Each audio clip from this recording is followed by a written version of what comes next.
Yeah. You know what? I like the players. No diggity, no doubt. Play on, play it. Play on, play it. Yo, Dre, drop the verse.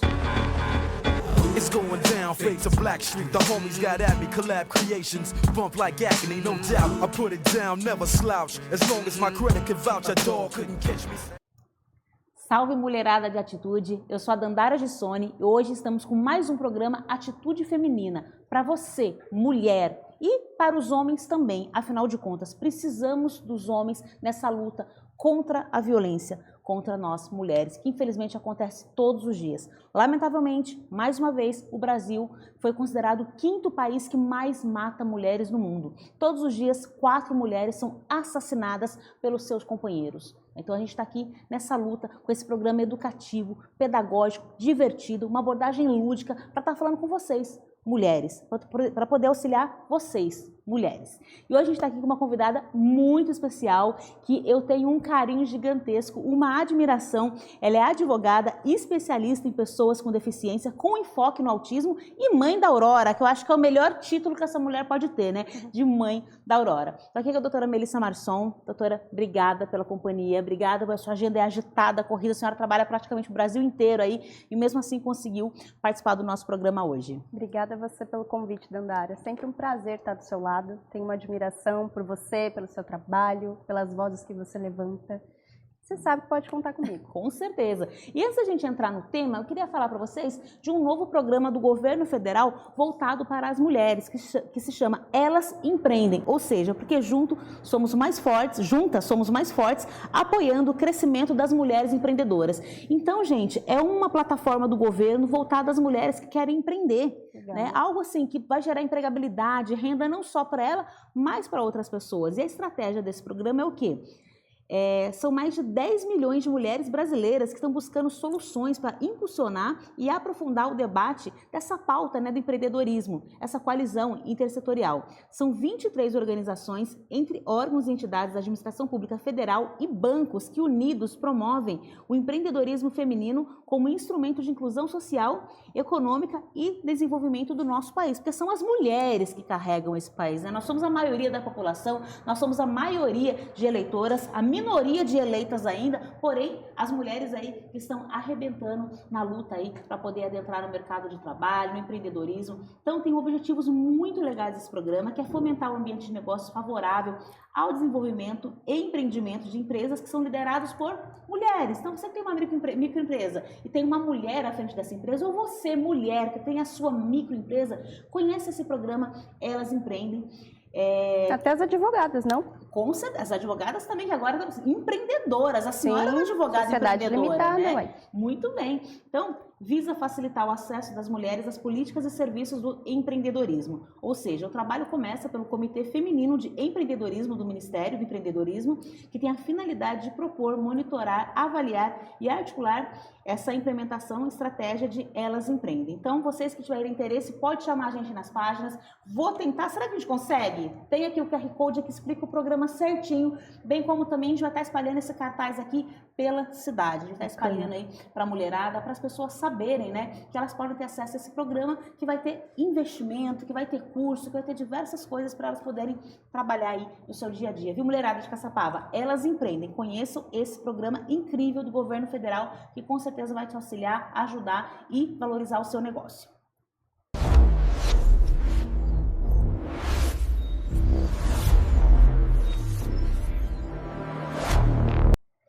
Doutora, e a senhora, como advogada, mãe da Aurora e mulher empreendedora que é, né? Conta pra gente como é que é o dia a dia, porque a senhora escolheu uma área do direito que, digamos assim, é uma área que agora está tendo mais destaque, não porque ela não existia antes, mas talvez porque as pessoas, principalmente as mulheres, estão falando, opa, peraí, isso é direito do meu filho. Não, peraí, por que fizeram isso com meu filho? Por que a escola negou um professor de apoio? Por que a escola não me avisou de tal coisa? Recusou a matrícula? Por que o convênio médico, né, não fez a cirurgia? Entre tantas outras coisas que acontecem no ramo. Então, eu queria saber de você, como é que é esse dia a dia aí da senhora, trabalhando diretamente com pessoas com deficiência, especialmente essas mulheres? Porque a maioria das pessoas, das cuidadoras, são mulheres, mães, avós, tias, cuidadoras, né, que estão ali, que abrem mão da sua vida para cuidar dessa pessoa com deficiência. Antes da gente começar a falar a realidade, acho que eu posso dizer que é uma total loucura, porque são problemas sempre urgentes, a gente não trabalha com um direito que pode esperar. Então, a atuação é imediata. Eu percebo, trabalhando na área, que antes de você já chegar pedindo uma prova, pedindo a documentação, mostrar um caminho jurídico, o que essas pessoas querem, primeiro, é uma validação da dor delas. Que um profissional tenha uma escuta ativa e valide aquela situação que está acontecendo com aquela criança, com aquele jovem ou com o próprio PCD que te procura. Então, o dia a dia é de um emocional onde você precisa estar bem centrado, onde você precisa exercer essa escuta ativa com afinco, para que antes da busca do direito, você faça ali um terreno de empatia, um terreno onde essa validação seja transparecida em forma de confiança. Então, meu dia a dia é atendendo, seja virtualmente, seja presencialmente, é produzindo conteúdo, porque eu tenho levado comigo essa missão de conscientização também, esse caráter pedagógico com o que eu venho estudando dentro da área. É a maternidade, onde a gente segura todos aqueles pratinhos para tentar dar conta de tudo. E é um dia a dia mesmo que eu me sinto caminhando no meu propósito. Me dá muita satisfação poder levantar essa voz, me dá satisfação de ver uma sentença onde os meus pedidos são julgados procedentes, de conseguir um BPC para aquela família que necessita, de conseguir uma liminar de saúde para um tratamento multidisciplinar para autista. Então, eu vejo aí uma atuação muito aguerrida no dia a dia e para mim faz acalanto ao coração. Gosto muito. Ou seja, além de toda a parte técnica, jurídica, que a senhora tem toda a competência para fazer, a senhora começa ali no acolhimento. É o acolhimento. No tato, na escuta com essa mãe, com essa mulher. Porque eu percebo, né, principalmente a mãe das crianças com deficiência, ela virou uma rotina para ela ouvir um não. Não. É um desgaste contínuo. Não tem direito, não tem vaga, não temos Não tem autismo. Não tem laudo, não tem médico, não tem cuidador, não tem professor de apoio, não. Então, quando ela chega e alguém fala, sim, vou te ouvir, ela desaba, é um ela peso desmorona. grande. É um peso grande sustentar isso, mas faz muito sentido para mim, Dandara, de coração mesmo. E, doutora, e a senhora atende no Brasil inteiro? Sim. Né? Hoje, com a advocacia, principalmente, né, com o avanço da tecnologia, a gente consegue atender clientes em todo o Brasil. Sim, todos os processos são eletrônicos. E qual que é a maior procura, né, de demanda que chega no seu escritório? Saúde e BPC. Saúde e BPC. Clínica, plano de saúde que descredencia a clínica abruptamente. Ou a rotatividade de profissionais dentro da clínica, eles não mantêm. O autista, ele precisa de previsibilidade, ele precisa de rotina. Só que a clínica não consegue manter uma gestão com os mesmos profissionais. A gente percebe um despreparo de gestores de clínica no quesito do que o laudo destaca para aquele autista. Então, se ele precisa de uma fono, de uma TO, de uma psicopedagoga, que crie um vínculo com aqueles profissionais, não tem. A questão do plano de saúde descredenciar e colocar uma rede credenciada tem sido assim batata também. Então, o plano de saúde começa aplicando uma boa clínica, fazendo um bom tratamento para aquelas crianças. Já eles criam a própria clínica deles, da rede credenciada. E aí são terapias coletivas, não são terapias individuais. Drasticamente. A gente pode apontar isso como até uma certa violência institucional. Que tanto o poder público quanto o privado vem fazendo com essas pessoas com deficiência, com seus familiares também? É o mercado do autismo que a gente fala, né? Tem esse mercado. Plano de saúde é um mercado bilionário. Só que um tratamento de autista por mês não sai menos que R$50 mil para o plano de saúde quando ele precisa cumprir integralmente. Então, uma carga horária de laudo de 40 horas semanais para um plano de saúde no final é muito dinheiro. Então, eles realmente tem barrado o acesso à saúde para os autistas. E não só isso, outro problema que tem chegado bastante no escritório é a questão de não é um plano coletivo, não é empresarial, a família só quer um plano individual para aquele autista. Bate na porta do plano de saúde e é negado. A declaração de saúde daquele autista é negada. Você tem que entrar na justiça para reconhecer o direito de ter um acesso à saúde privada. Então já chegou casos assim no escritório, eu tenho ações assim no escritório. Bizarro, mas tem acontecido. Absurdo. E doutora, um questionamento, como eu falei, a gente sabe que a maioria dessas pessoas que estão na linha de frente nos cuidados com a pessoa com deficiência, especialmente aí dos autistas, são mulheres, né?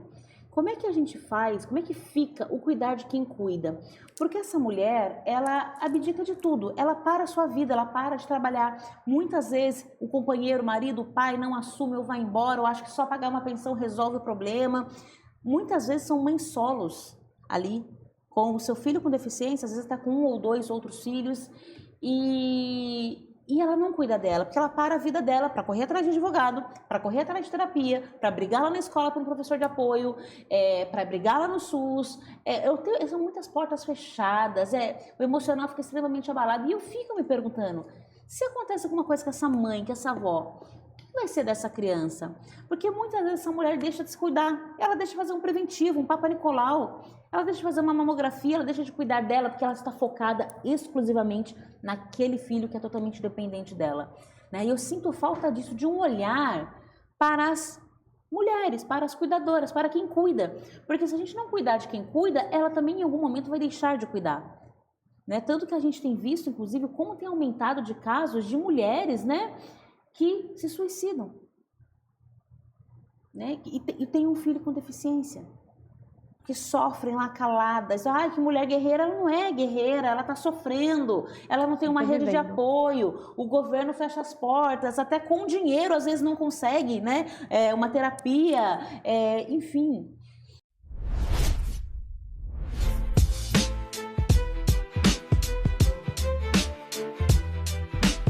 E é o seu maior público-alvo? É uma tristeza. Eu percebo que a gente chegou num momento histórico de pensar nisso, Dandara. Porque antes, a gente tem ali a Lei Brasileira de Inclusão, 2015. 11 anos de Lei Brasileira de Inclusão. A Lei Berenice-Piana, 2012. E aí, acho que chegou num momento histórico onde a gente já sabe, entre aspas, a gente já sabe como obter um laudo, o que precisa para realmente fechar um diagnóstico de autismo, mas com o passar desses 10 a 15 anos, onde a gente estrutura na lei os direitos da pessoa com deficiência, do autismo, da inclusão, o que vem depois disso? Né? O que acontece com o adulto autista? O que acontece quando falta essa mãe? A gente chegou nesse momento de conscientização na parte do pós-laudo, na vida adulta, e é um problema atual. E a gente percebe que faltam políticas públicas que olhem para essas mães, porque essas mães ficam 100% atreladas ao cuidado do filho, e é a escola que liga o tempo inteiro. Não está se comportando, não para quieto na sala, não para quieto na carteira. E a falta de manejo dentro da escola, em atividades adaptadas, e buscar um espaço onde aquele autista consiga permanecer no ambiente, que esse é o verdadeiro desafio, faz com que a mãe não tenha essa oportunidade de ingresso no mercado de trabalho, de ter um momento de lazer, de autocuidado, de literalmente colocar a máscara nela antes do que começar a resolver as questões da neurodivergência do filho. Então, em caráter realmente efetivo, o que a gente consegue fazer em questão de renda seria para a mãe que não tem contribuição, não tem carteira registrada, não tem nenhum tipo de respaldo assim, assistencial, o benefício assistencial do BPC Loas. É uma das vias para a gente começar a falar numa pequena estruturação de vida. Para minimizar essa situação em relação à dignidade humana. Né? Doutora, explica para a gente, para quem está em casa, o que significa o termo neurodivergente? O neurodivergente, ele não é aquela afirmação que as pessoas falam assim: nossa, mas você não tem cara. Nossa, mas você não parece. A neurodivergência vem justamente de uma comprovação multidisciplinar de que aquela pessoa olha o mundo de uma forma diferente de você. O espectro, ele não tem uma receita de bolo. A pessoa tem ecolalia, a pessoa tem estereotipias com as mãos, com os pés. Não é assim. Cada um enxerga o mundo de uma forma diferente e a neurodivergência tem os seus aspectos muito peculiares de enxergar o mundo. E quem atesta isso, primeiramente, é um neurologista infantil, ou um neurologista adulto, um psiquiatra, então um médico com RQE, especialista mesmo dentro da questão da neurodivergência, corroborado juntamente com uma neuropsicóloga.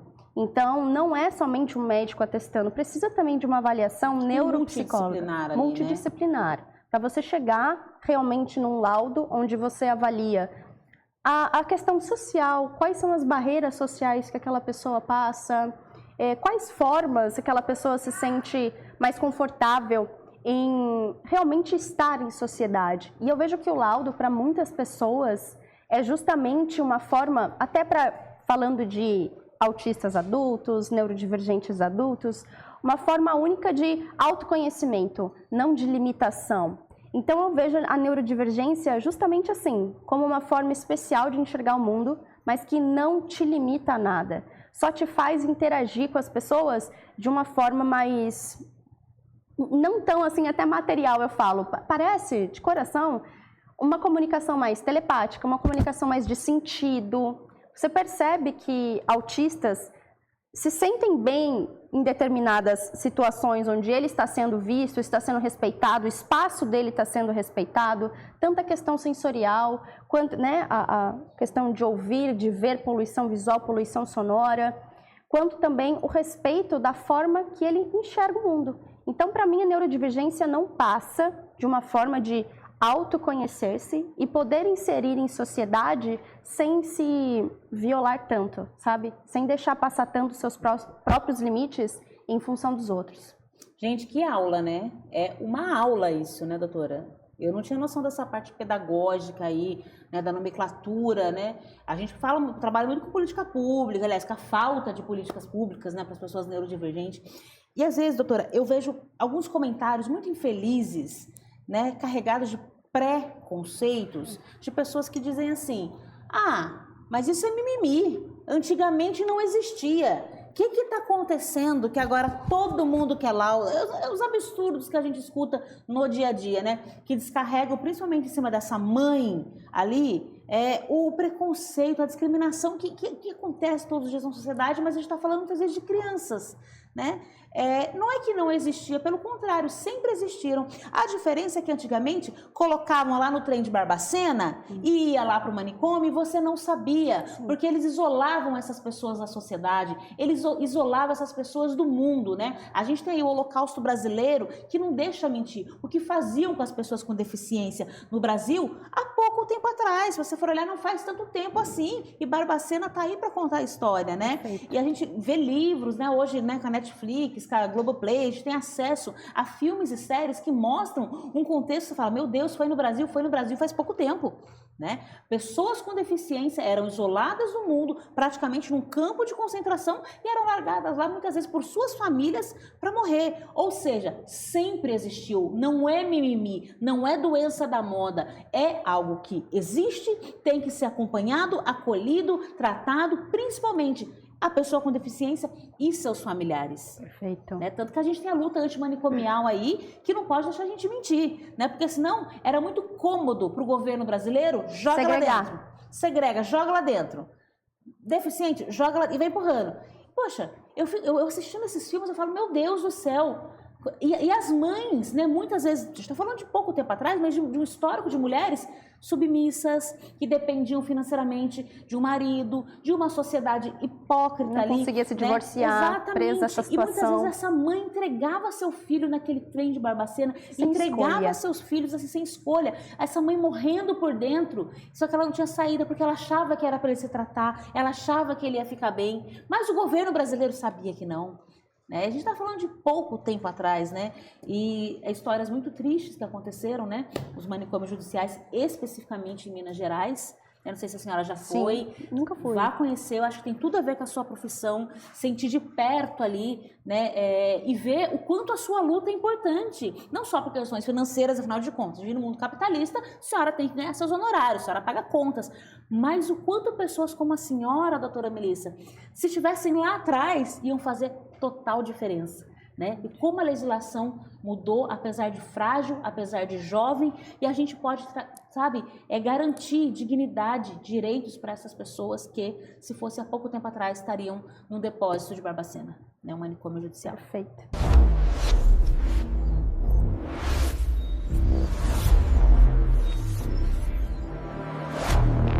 Perfeita colocação. A gente percebe que os resquícios dessa segregação estão até hoje. Quando a mãe precisa implorar para a escola particular, um professor de apoio, ou para a Secretaria de Educação, um profissional para acompanhar o filho dela. Isso que a gente, às vezes, não fala nem só da parte pedagógica, do apoio pedagógico, mas das questões do dia a dia mesmo, alimentação, vestuário, as questões motoras da criança, e tudo acaba sendo um imploro, né? Você tem que implorar para ter aquilo, você tem que se exaurir para ser ouvida, e a gente percebe que esse levantar das mães tem feito toda a diferença, não só na parte da legislação, quanto na parte também setorial mesmo, né? Das escolas particulares, das prefeituras, enfim. Doutora, a senhora acha que o Brasil tem avançado nas políticas públicas voltadas à inclusão? Eu acredito que sim, apesar de, na prática, não só a parte legislativa, mas a parte judiciária tem encontrado uma barreira muito grande de realmente aplicar o que está na lei, né? A gente tem sim, o Brasil eu vejo como um dos países mais fortes em legislação de inclusão, mas a prática ainda tem sido muito difícil, essa é a verdade. Doutora, e no dia a dia da senhora, a gente que é advogada, né? Sou advogada também, mas eu trabalho em outra área, trabalho mais na área criminal. A gente sabe que a gente é 50-50, a gente pode ganhar, a gente pode perder. Né? Eu já advoguei em processo que eu tinha certeza, vamos entrar pela luta, mas assim, a chance é mínima. E ganhamos, como eu já entrei em processos assim, vou ganhar, vamos sair daqui livre, vai ter indenização, e perdemos. Né? Como é que é esse sentimento de frustração? Olha, mãe, infelizmente não conseguimos, que deve acontecer, infelizmente, mesmo sendo a melhor advogada que eu conheço, voltada às pessoas com deficiência, mas também aquele sentimento de, mãe, conseguimos, seu BPC saiu, mãe, conseguimos, o convênio vai cobrir essa terapia. É uma delícia, é uma sensação, assim, de euforia maravilhosa, mas o que a gente fala num atendimento como advogada? A gente fala que a gente vai garantir o nosso melhor trabalho, a gente vai garantir diligência, a gente vai garantir responsabilidade.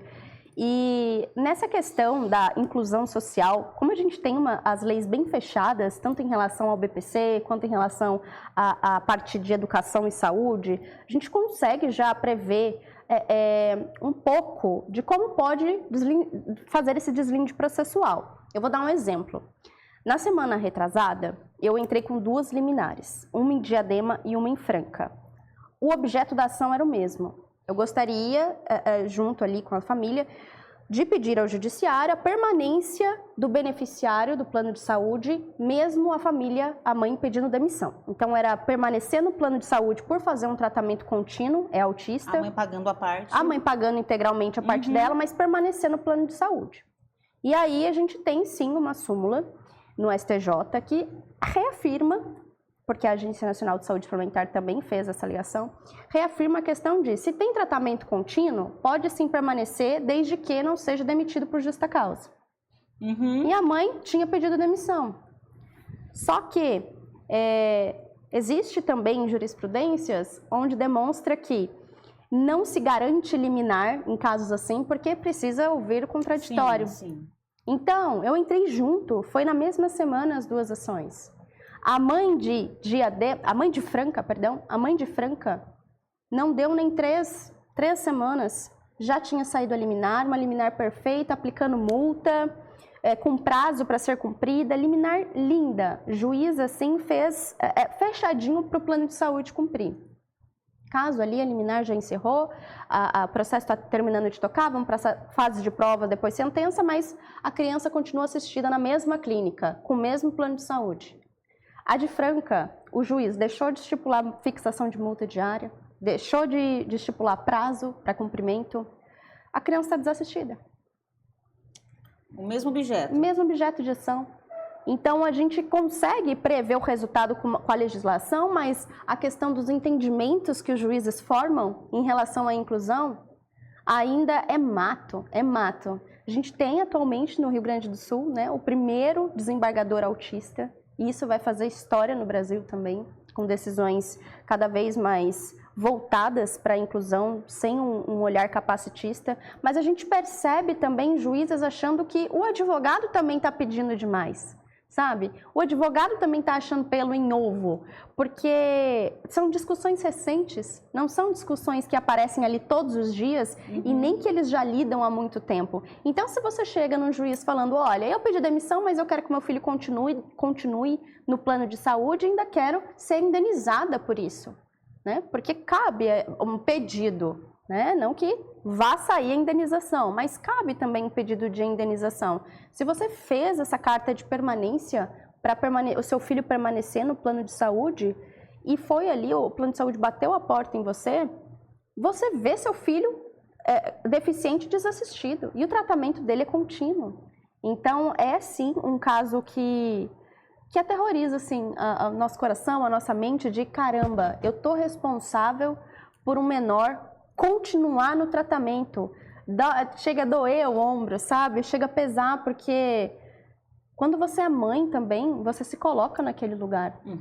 Você sabe o que pode acontecer, aquela criança pode entrar em crise, aquela criança pode regredir, o nível de suporte dela pode aumentar. Então, é muita responsabilidade.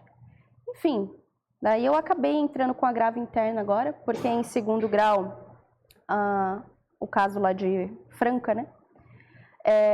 O desembargador também entendeu que precisava ouvir o contraditório antes de decidir de permanecer ou não a criança, e a criança vai aí para 3 semanas sem tratamento. Então é difícil, não é fácil a gente não ter previsão do que vai acontecer. Temos leis, a gente faz a melhor prova, né, o melhor conjunto probatório para conseguir a sentença do jeitinho que a gente quer, mas é muito difícil. É difícil também cumprir o que a gente conseguiu. Então, eu vou lá e consigo vincular a criança a uma clínica, a um tratamento. E o plano de saúde tem uma rede credenciada. Até eu provar que a rede credenciada do plano não atende aos critérios do laudo médico, às vezes vai meses, sabe? E aí a família, doutora, mas nada? Doutora, mas... E aí você se sente um pouco impotente. A morosidade do judiciário, né? Mas é necessário, quando você tem essa comunicação que eu disse para você, principalmente com as famílias atípicas, a comunicação ativa, de você dar a resposta, de você demonstrar o panorama geral e de que você realmente se preocupa com o que está acontecendo, aí você ganha confiança também. Você mostra para aquela família que você não tem realmente controle da situação, mas que a sua atuação diligente e a sua empatia com a família te mantém numa posição de respeito perante as famílias, sabe? E é nesse malabarismo que a gente vive no dia a dia. Doutora, quero falar um pouquinho do BPC, né, o benefício da prestação continuada, que muitas pessoas acabam confundindo, falam, eu quero saber da LOAS. A gente explica, LOAS é a Lei Orgânica da Assistência Social. E dentro da LOAS, dentro da lei, existe ali os benefícios. Entre eles, o BPC LOAS, né, que é o benefício da prestação continuada, na qual ele assegura, né, a pessoas com deficiência que não têm condições de trabalhar e se enquadrem ali nos critérios de elegibilidade, porque é um benefício, não é um direito adquirido, que você pode ser, inclusive, ser cessado a qualquer momento, se não se enquadrar nos critérios, não atualizar, ultrapassar a renda, uma série de coisas, né? Garante as pessoas com deficiência ou que estão em tratamento de saúde, como, por exemplo, a gente tem encaminhado bastante mulheres que estão fazendo quimioterapia. Porque, assim, uma mulher que está fazendo quimio, está fazendo rádio, tem condições de trabalhar? Não. É de extrema importância esse benefício. Então, assegura para essas pessoas com deficiência ou que estão em tratamento, bem como também para idosos que não contribuíram com a Previdência Social, né? Que é um salário mínimo Brasil. E muitas mães, né, como a gente falou no início do programa, param sua vida para cuidar desses filhos com deficiência, param suas vidas para estar com esses, deixam de trabalhar, deixam de estudar, separam-se de marido, porque infelizmente, né, a mãe sempre está lá, mas nem todo homem está. Sim. Né? E em relação ao benefício, como que a gente consegue convencer, por exemplo, a gente sabe, pode entrar de forma administrativa, primeiro direto no INSS, mas o INSS, gente, ele é o maior réu do Brasil. O INSS é o maior réu do Brasil, gente. Eu falo isso que eu já acompanhei casos assim, da pessoa chegar lá na cadeira de rodas, babando, de fralda, sem perna, e o INSS negar. Ela tem condições de trabalhar assim. É o absurdo dos absurdos. E eu fico imaginando com essas crianças recém-laudadas, né, com temas, inclusive, novos, muitas vezes até para os próprios médicos que lá estão, né? Sim. Como que a gente consegue um BPC para uma criança de 3 anos, por exemplo, ela não está no mercado de trabalho. A gente não sabe se ela vai melhorar, mas existe patologias que não têm cura. Queremos, né, que a ciência avance, que a medicina avance, mas existem patologias que não têm cura. Essa criança não vai trabalhar, essa criança não vai, né, por mais que tenha toda a terapia possível, dificilmente ela vai estar incluída ali na sociedade, no mercado de trabalho, na escola, no dia a dia da sociedade. Então, essa mãe para a sua vida para estar com essa criança e através desse recurso, na maioria das vezes ela está pagando, revertido totalmente para essa criança. Sim. Né? Mas muitas vezes o INSS não tem esse olhar. Sim. É criança, a gente não sabe se vai melhorar. A gente não sabe, como assim? Né? Aí parece que assim, o achismo ultrapassa a ciência. Perfeito. Como que é no dia a dia da senhora o trabalho ali? Você tem que mostrar, olha, juiz, excelência, é o seguinte, o INSS negou aqui o processo administrativo, mas, juridicamente falando, é uma questão de sobrevivência para essa família. Né? E eu percebo isso com os adultos, talvez a gente consegue resultados mais fáceis ali, o entendimento do perito que bate o olho e fala, realmente não dá. Da criança nem tanto. Sim. A tal do impedimento de longo prazo que eles colocam na lei. Primeiramente, né, quando chega uma mãe no escritório, que eu explico, o benefício do BPC Loas não é um benefício previdenciário, você não precisa contribuir para você receber esse salário, é um benefício assistencial.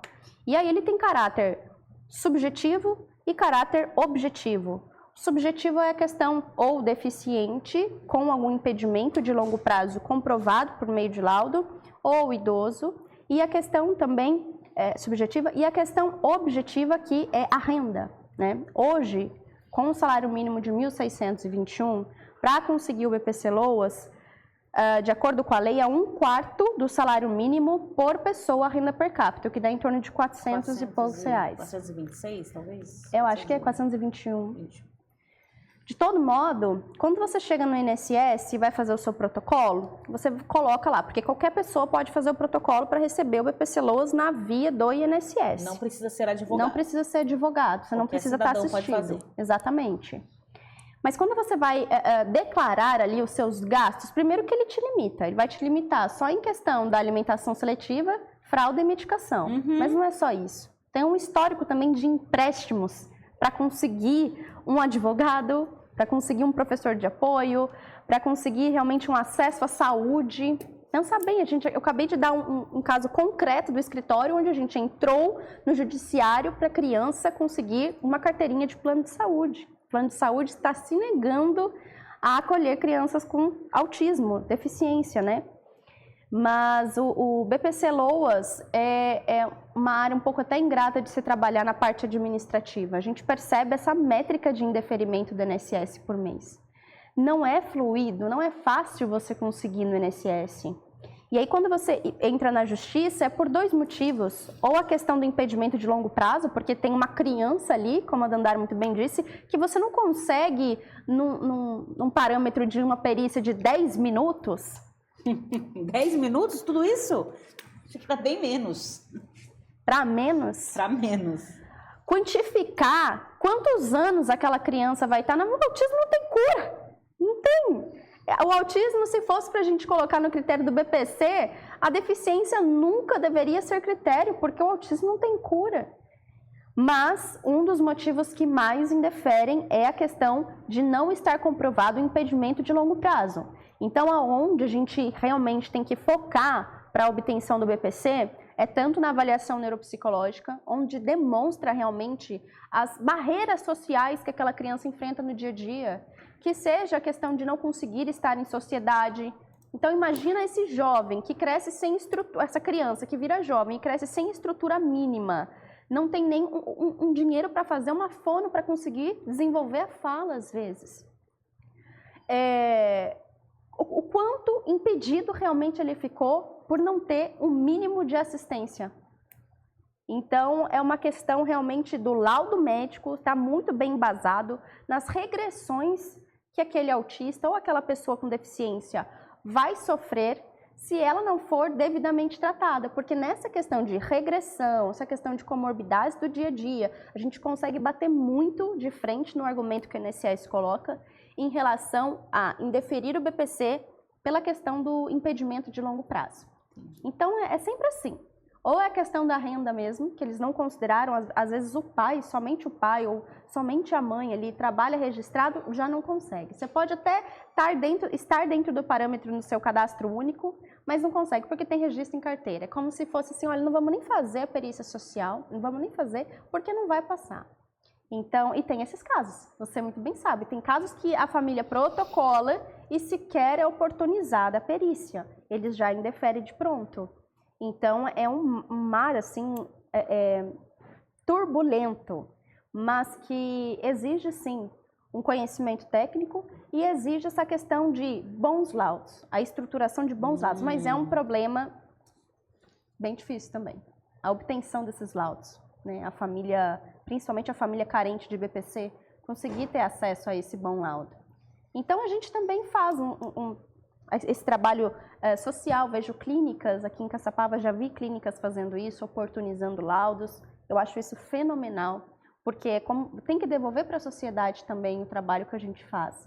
Então, na medida do possível, a gente se ajuda, sabe, na obtenção de laudos, avaliações neuropsicológicas, mas ainda é uma total bagunça para conseguir ter acesso ao laudo. Estou lembrando de um laudo que eu peguei uma vez, a doutora escreveu, né? Claro, a gente não tem que interferir em ato médico, né? O médico ele é o profissional que estudou, nós não estudamos, eu não posso bater de frente com o CID, por exemplo, o médico sabe o que está fazendo, é para saber, mas ele laudou tudo o que aquele cidadão tinha, de fato, porém, o critério para as atividades laborais, como é que é? Em relação a atividades laborais, fica a critério do perito. Não, deixou na mão do perito. Acabou. Na hora que eu falei, moço. E muitas das vezes, até essa questão de neuropediatra de postinho, neurologista, o que a família consegue obter é uma receita médica em nome de laudo. Chega o tanto que chega para mim uma folha de receita médica com o nome da criança e o CID. Óbvio, a gente anexa junto ali, mas não é isso, sabe? Não é isso que as famílias precisam, não é esse nível de atendimento, esse nível de suporte médico que essas crianças precisam, sabe? É triste, mas é realidade.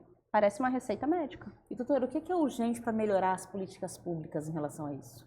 A questão do diagnóstico. Diagnóstico precoce. Diagnóstico precoce. Porque a gente vê muitos adultos agora sendo laudados. Sim. Porque, sabe, às vezes a mãe, né, não tinha a estrutura, não tinha o conhecimento, né? E muitos adultos agora buscando, peraí, olha, eu passo por tal situação, acontece certas coisas comigo, né? Meu chefe observou, minha namorada observou, sim. E adultos sendo laudados. Sim, eu acho tão fenomenal isso, porque novamente é aquilo que a gente falou, da questão do autoconhecimento, sabe? Adultos que são, assim, jogados no mercado de trabalho caótico, onde percebem dinâmicas sociais, porque autista é excelente nisso, em perceber dinâmicas sociais, e sofrem muito internamente com isso. Então, a questão do laudo para o adulto autista é uma ferramenta de autoconhecimento único e também adaptação no mercado de trabalho. Então, até a Andrea também fala muito disso, que as crianças também oportunizam esse olhar interno das mães para irem em busca dos laudos, das mães atípicas, né? Então, eu vejo que essa busca do laudo do adulto autista ela é 100% necessária. Se você tem qualquer objeção social que seja, olha, eu não consigo estar em ambiente com muita gente, eu não consigo estar em ambiente com muito barulho, ou eu tenho uma dificuldade realmente de interação social, eu não consigo manter relações sociais com o passar do tempo. A gente também tem relatos de adultos autistas que realmente não tem esse sentimento assim de saudade em relação às outras pessoas, vivem fluídas, né? Mas não tem esse sentimento de saudade, melancolia, consegue viver no seu mundinho interno, fazer as coisas que gosta, mas sem essa pegada emocional com as outras pessoas, sabe? Então, a questão do laudo do adulto autista é única e exclusivamente uma forma de autoconhecimento, não limitação. Doutora, a senhora hoje está como presidente da Comissão de Pessoas com Deficiência da OAB de Caçapava, né? Isso.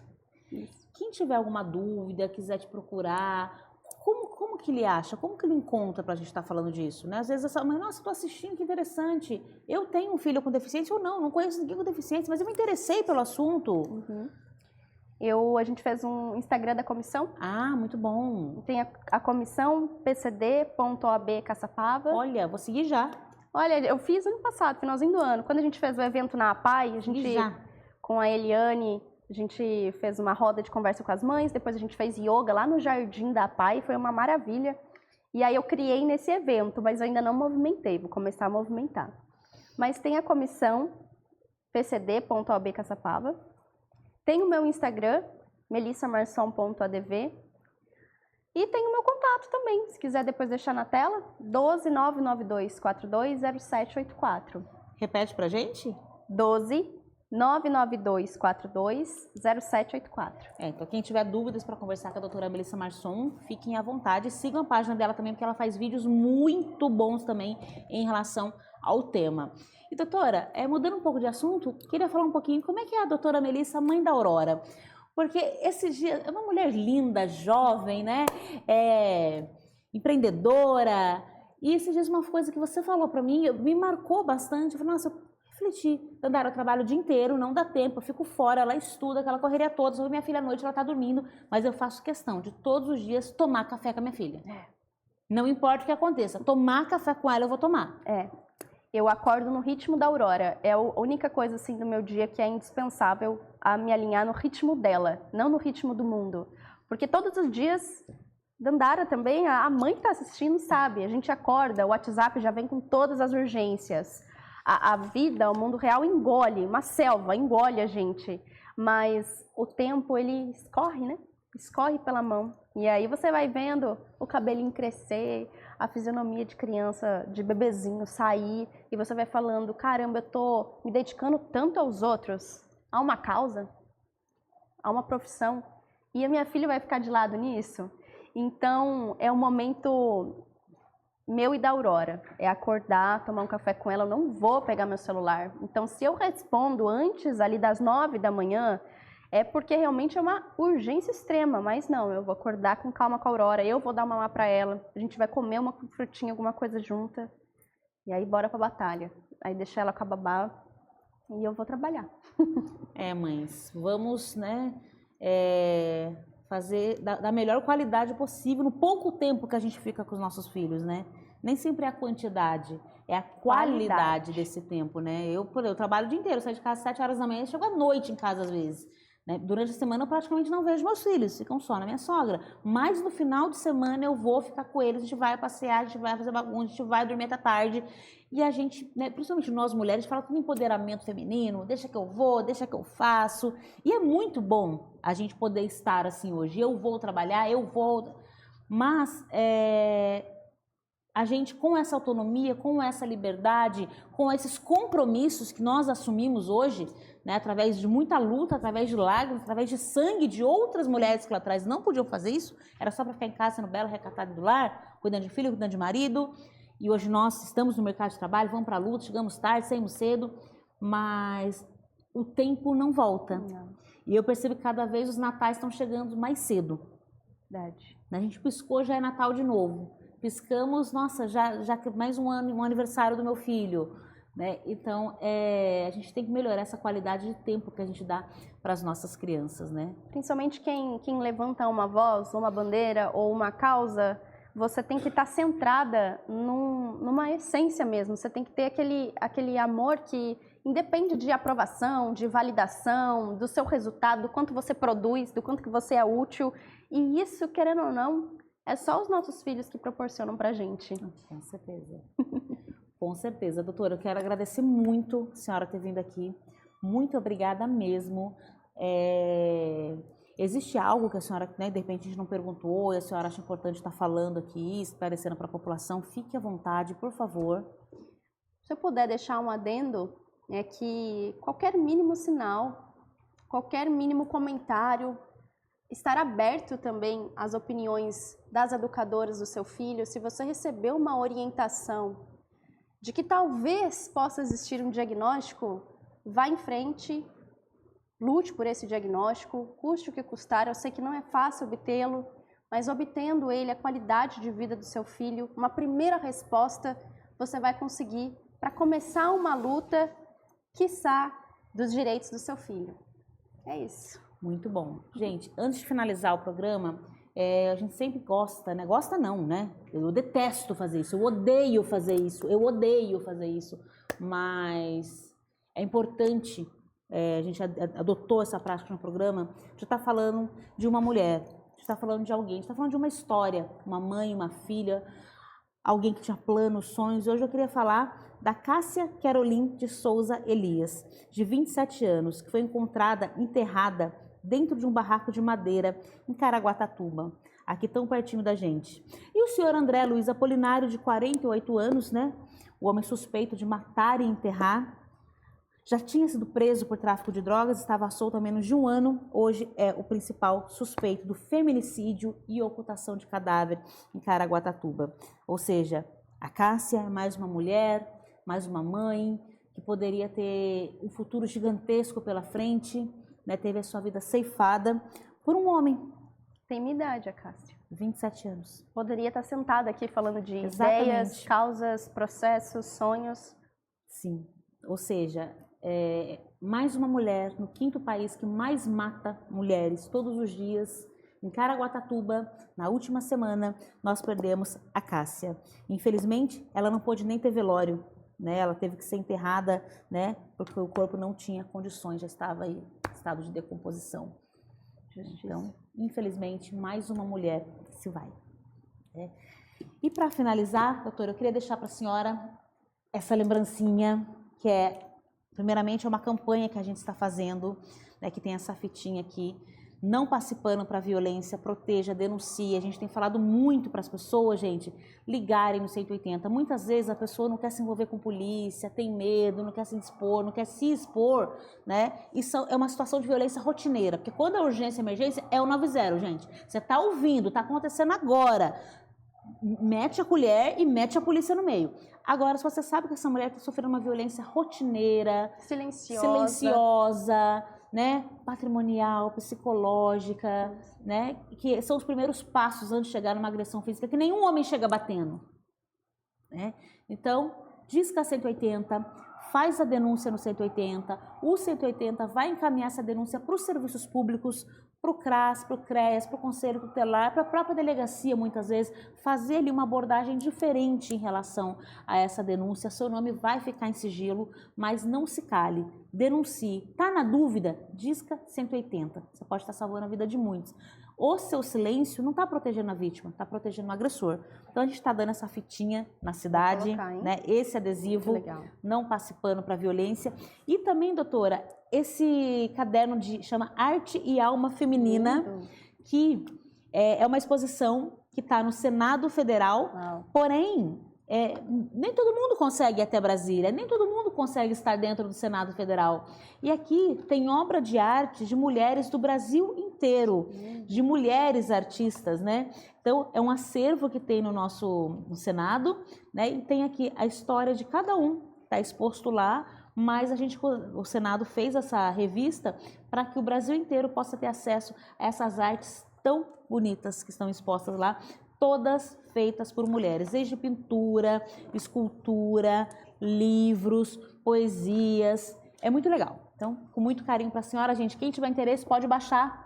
Baixa no Google, Arte e Alma Feminina, Senado Brasileiro. Então, muito mais carinho um pra agrado, senhora. porque Dandara também me deu um broche, que eu vou palestrar com esse broche agora em abril, e também uma cartilha dos direitos da pessoa com deficiência. Sim, sim. Não, As eu pessoas faço têm que questão de sempre trazer. se abrir para conhecer Dandara, porque é um poço mesmo de história, de luta e de voz, assim, aguerrida, incansável. É assim que eu te vejo, de coração, Obrigada, incansável. doutora. Obrigada. A senhora é uma inspiração para mim, para muitas mulheres, para muitas mães, principalmente, né? Obrigada. Cresça, voe. Já falei para a senhora, seu lugar não é aqui não, voe. Voe porque o céu é o limite. Amém. Então, encerramos o programa. Muito obrigada a vocês que assistiram até o final, né? Nos acompanhem nas redes e semana que vem tem mais. Grande beijo. Yeah. You know what? I like the players. No diggity, no doubt. Play on, play it. Play on, play it. Yo, Dre, drop the verse.